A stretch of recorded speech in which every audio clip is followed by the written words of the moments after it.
Joining me now with more is Dan Gainor from the Media Research Center. So Dan, what's your reaction to this latest audit from Facebook? Are you surprised at all? Surprised, no. Disappointed, yes.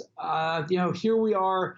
It's been more than a year that Senator John Kyle was doing supposedly a similar audit of conservatives. We've heard no hide nor hair of that.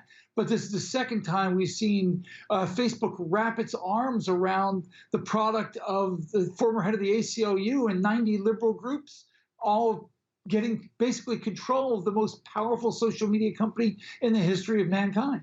What are some concerns over the civil rights audit, knowing conservative experts were not included?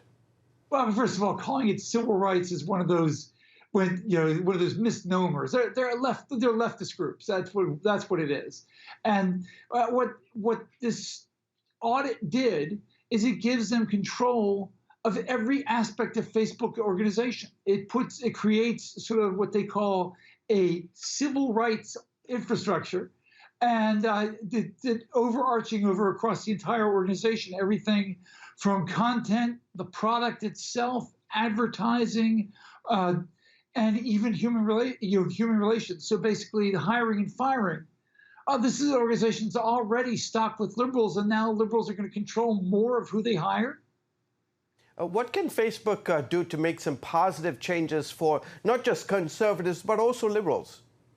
Well, I mean, I think they should embrace the Free Speech Alliance, which the MRC heads up. My boss, Brent Bozell, heads up, has more than 50 conservative organizations, members of it.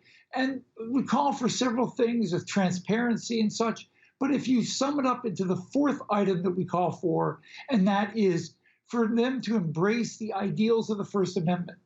We know that constitutionally, I don't have a right, you don't have a right to be on Facebook. But if they were to embrace the ideal of the First Amendment, then free speech becomes more important to them than safety. And so we can all be offended, but we can all actually still have our free speech online, free speech and freedom of religion and freedom of press, all the things that are in the First Amendment. So as they fight this new initiative of hate speech, talk about the pressure that this puts on Facebook's moderators.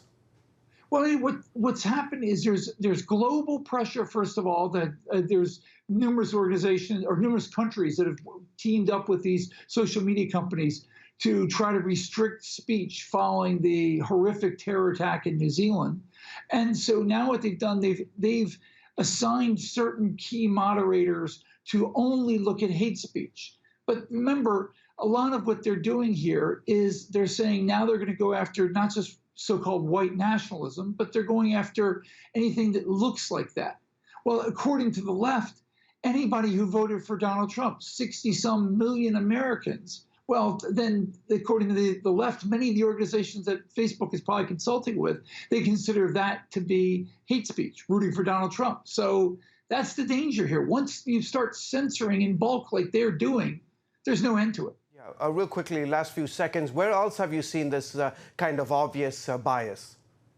Oh, well, all the major tech companies are like this, varying degrees. Twitter's the worst. Google and YouTube have problems. So Facebook naturally has problems as well.